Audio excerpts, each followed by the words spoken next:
Dans la nature, la nourriture est rarement facile à obtenir. Certaines formes de proies ont développé des techniques de défense assez terrifiantes pour éviter de devenir des dindons de la farce. Mais apparemment, les animaux les plus endurcis de la nature s'en moquent. Des créatures qui ont un appétit pour le poison et les pointent aux fans inattendus. De tout ce qui est osseux et rocheux, préparez-vous à découvrir les animaux qui ont évolué pour manger de la nourriture mortelle.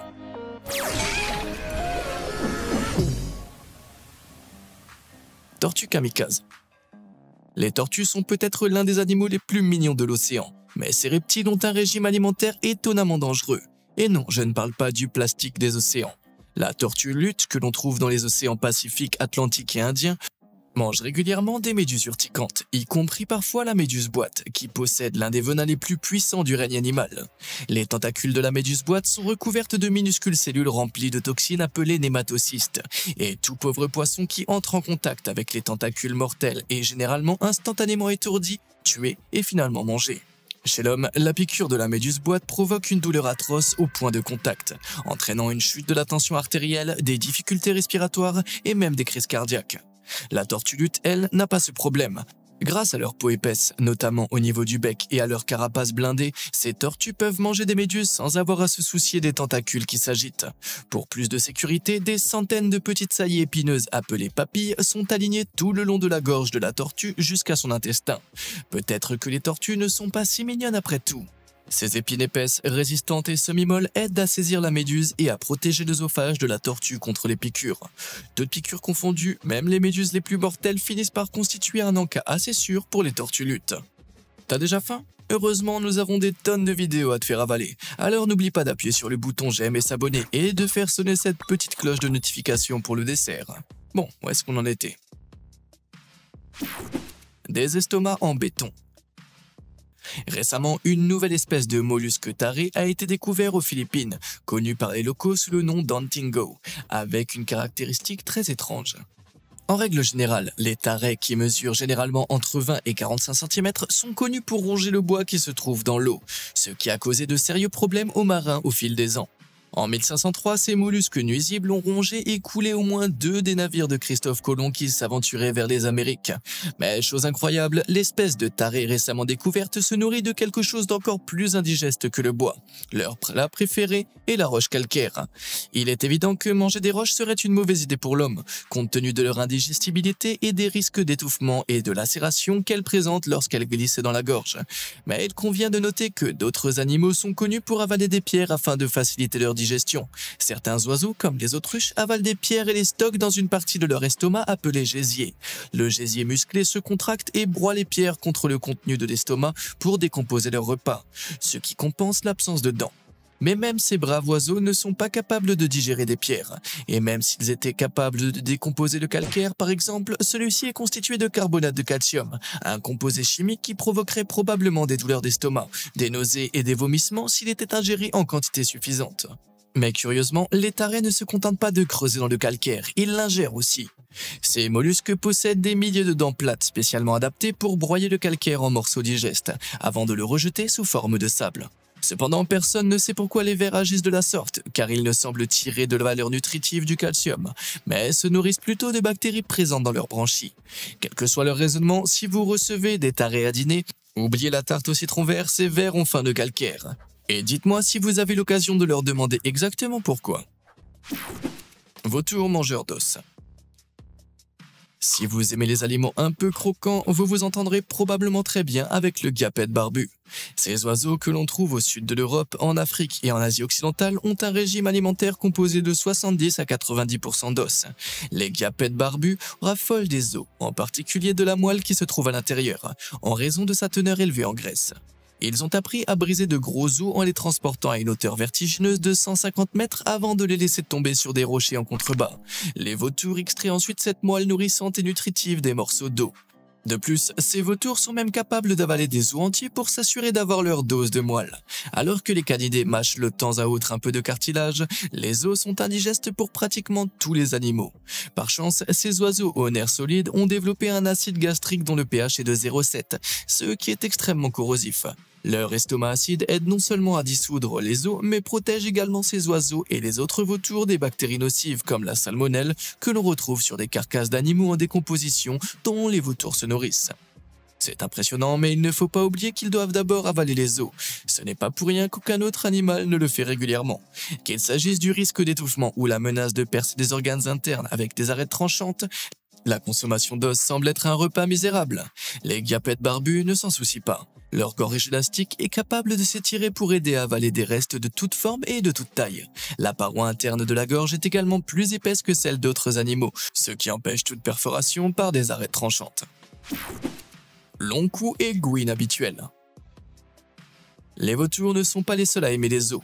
Tu seras peut-être surpris d'apprendre que bien qu'elles soient généralement herbivores, les girafes se nourrissent également de carcasses, apportant à leur régime alimentaire le calcium et le phosphore nécessaires à la croissance et à la consolidation de leur énorme squelette.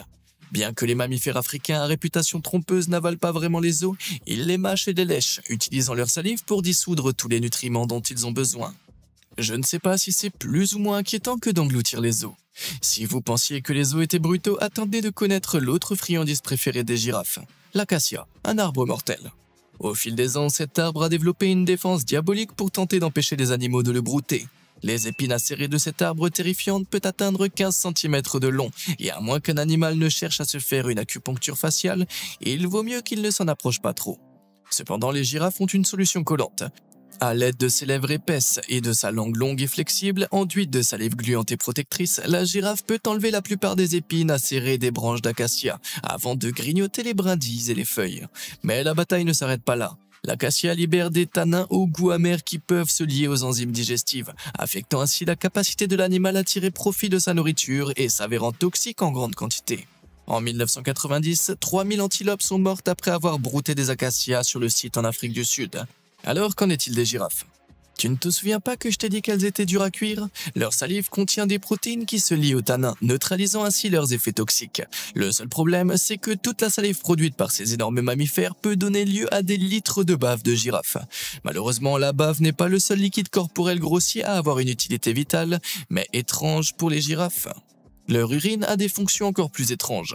Aussi révoltant que cela puisse paraître, les girafes mâles sont prêtes à avaler en bouchée de la pisse d'une partenaire potentielle pour déterminer si elle est fertile ou non.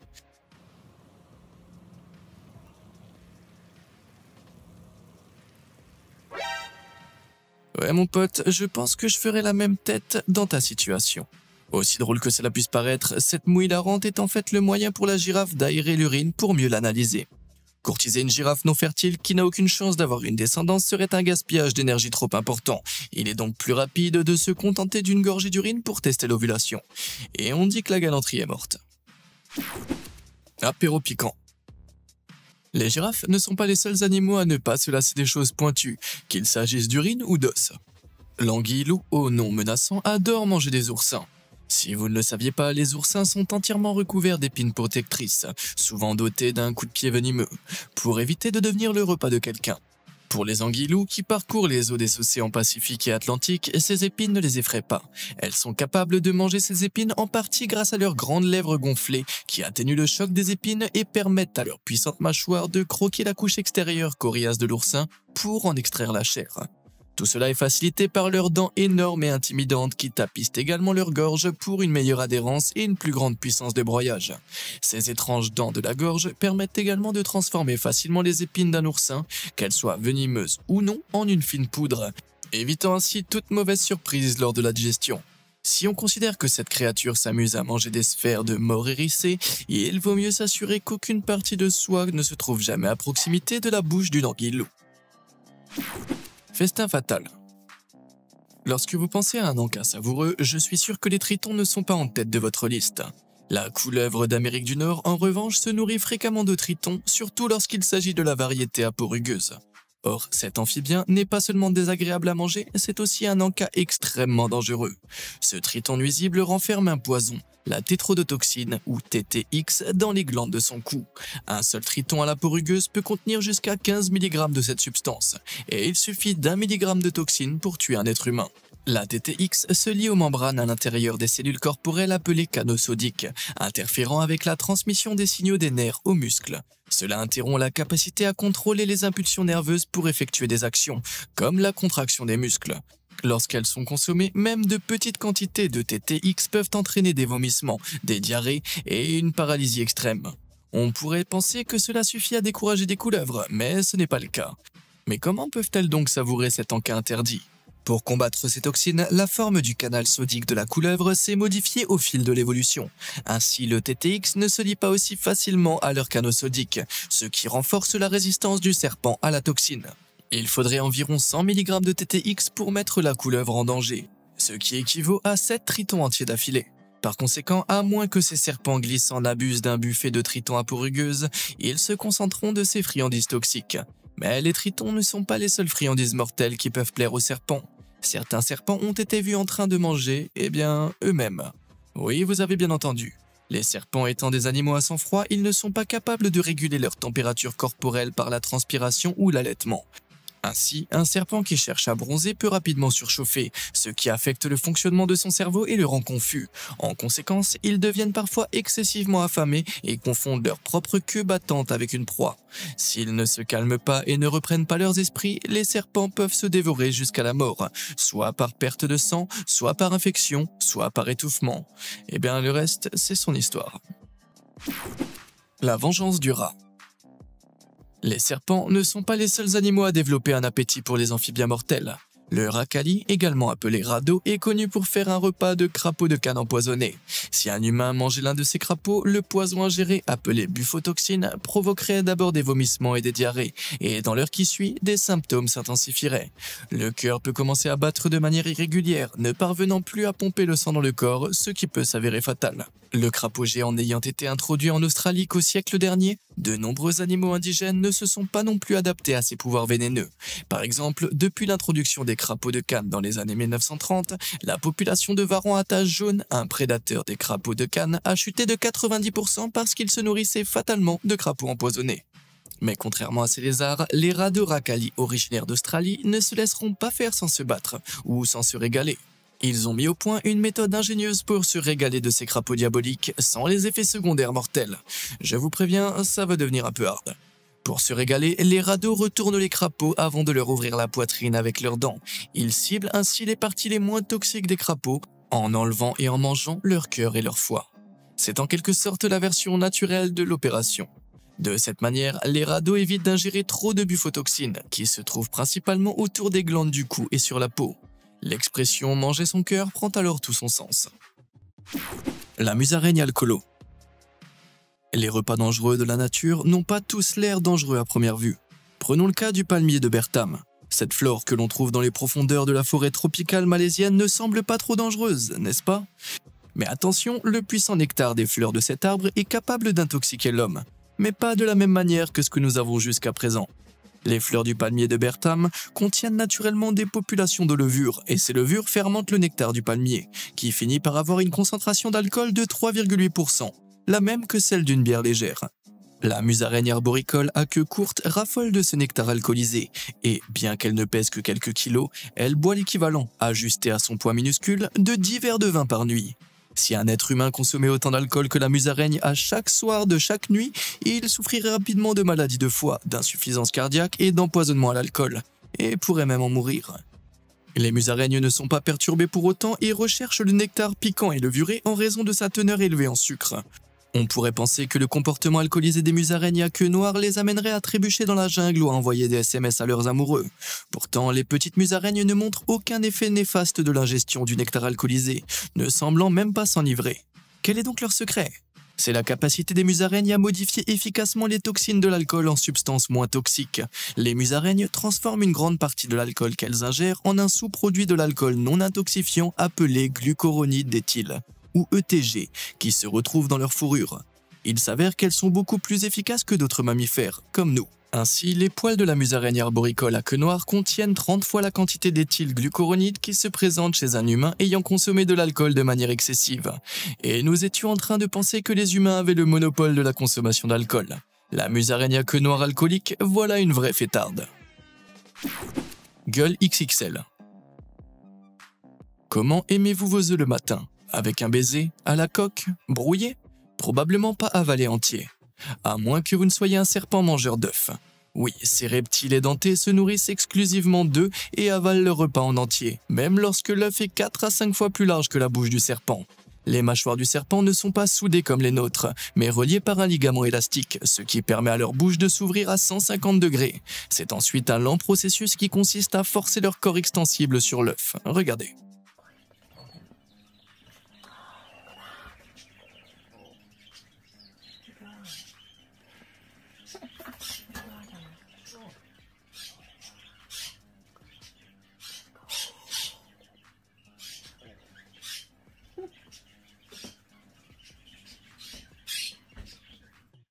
Pendant ce processus, les serpents utilisent une ouverture mobile dans leur bouche appelée glotte pour respirer, qui peut être manœuvrée pour permettre à l'air de circuler, malgré l'énorme bouchée. Une fois le repas avalé, les serpents mangeurs d'œufs s'appuient sur des muscles puissants et des protubérances osseuses de leur colonne vertébrale qui perforent et écrasent la coquille de l'œuf, libérant ainsi son contenu pour la digestion. J'ai du mal à respirer rien qu'en y pensant. Comme les serpents, les grenouilles avalent aussi leur nourriture en entier. Mais plutôt que des œufs, elles préfèrent les insectes et autres petites proies. La plupart des grenouilles n'ont pas de dents non plus, mais plutôt que d'élargir leur mâchoire, elles utilisent étrangement leurs yeux pour avaler leur nourriture. Lorsque la proie est dans la bouche de la grenouille, ses yeux se rétractent, fournissant une force supplémentaire pour guider la malheureuse victime dans la gorge de la grenouille. Comme les grenouilles peuvent respirer par la peau, il est rare qu'elles s'étouffent. Un repas copieux est donc toujours possible, même si ce n'est pas tout à fait comme celui qui a été tenté dans le clip.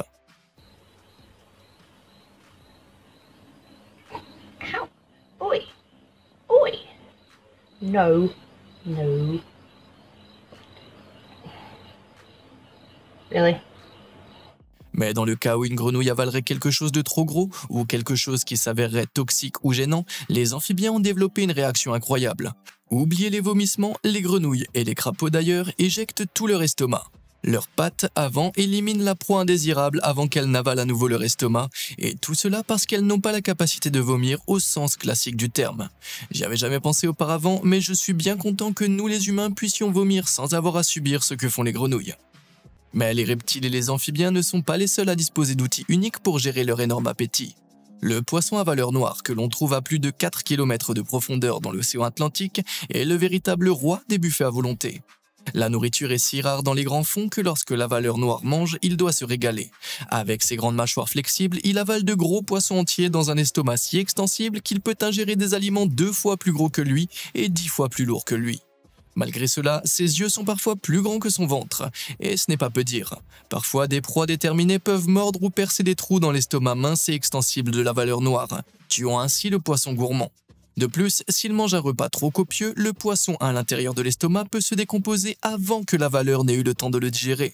Le gaz libéré par la décomposition peut forcer la valeur noire à flotter jusqu'à la surface de l'océan, où il meurt en raison de fortes variations de pression qui peuvent s'exercer sur son corps.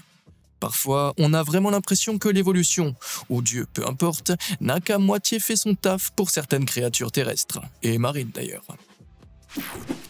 Vers gazeux. Des vers tubicoles géants vivent à des profondeurs encore plus grandes que celles où se nourrit la valeur noire. Ces créatures parviennent à survivre le long des cheminées hydrothermales à 2400 mètres sous la surface de l'océan Pacifique. Ces cheminées font jaillir de l'eau de mer chauffée par du magma chaud, le liquide libéré atteignant une température épicée de 700 degrés Fahrenheit. Heureusement pour les vers tubicoles géants, l'eau de mer presque glaciale des profondeurs de l'océan refroidit rapidement la température du fluide éjecté de la cheminée hydrothermale avant qu'il ne puisse les endommager. C'est une chose de ne pas se brûler, mais que peut-on manger à de telles profondeurs? Les vers tubicoles géants n'ont pas de bouche et techniquement, ils ne mangent pas du tout. Au lieu de cela, ils possèdent ce qu'on appelle un troposome, un organe rempli de bactéries qui leur fournit de l'énergie par un moyen vraiment étrange. Les cheminées hydrothermales autour desquelles vivent les vers émettent une forte concentration de sulfure d'hydrogène. Ce gaz est toxique pour la plupart des animaux, y compris l'homme. L'exposition au sulfure d'hydrogène, même à faible niveau, brûle les yeux et s'il est respiré peut provoquer des maux de tête, des pertes de mémoire et de graves nausées. Heureusement pour les vers tubicoles, les bactéries présentes dans leur trophosome utilisent le sulfure d'hydrogène comme source d'énergie grâce à un processus appelé chimiosynthèse. Ce processus convertit généralement le sulfure d'hydrogène, l'eau et le dioxyde de carbone en glucose, dont le ver tubicole se nourrit ensuite. Avec un régime aussi gazeux, il est peut-être préférable qu'il se trouve à 2400 mètres sous la surface.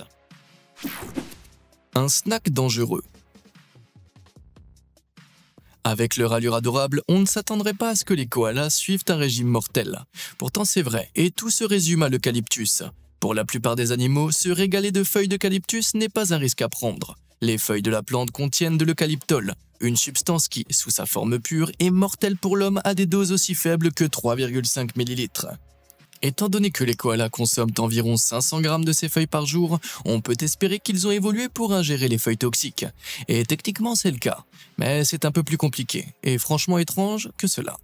Les koalas possèdent un nombre exceptionnellement élevé d'enzymes détoxifiantes, de bactéries intestinales utiles et un système digestif très bien adapté, ce qui leur permet de décomposer et d'éliminer les toxines de l'eucalyptol qui seraient normalement mortelles pour d'autres animaux. Toutefois, il est surprenant de constater que les bébés koalas ne naissent pas avec cette capacité à digérer l'eucalyptus en toute sécurité, bien qu'ils ne mangent pratiquement que de l'eucalyptus. Avant de pouvoir se régaler de feuilles d'eucalyptus, les bébés koalas doivent se nourrir de papes. Ça semble bien, mais attendez. Le pape, c'est une crotte de maman koala, mais pas n'importe quelle crotte. Il s'agit d'une forme plus musclée d'excréments qui est essentielle au développement des koalas qui contiennent les bactéries intestinales indispensables à la digestion de l'eucalyptus. Et vous pensiez que la nourriture pour bébés humains était dégueulasse. Chameau mangeur de cactus. Qu'il s'agisse de la chaleur torride du désert ou du manque de nourriture et d'eau, seuls les animaux les plus forts survivent. Prenons l'exemple du chameau.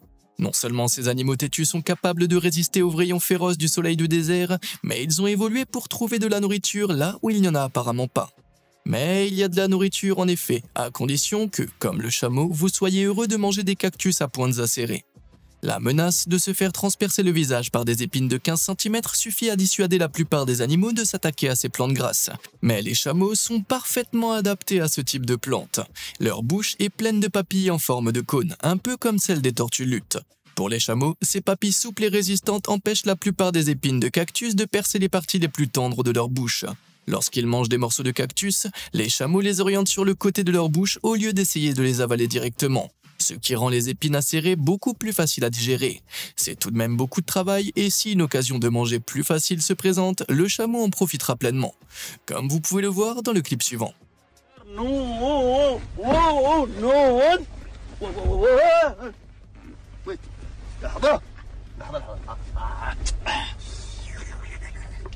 How are you? We are still here in the camel.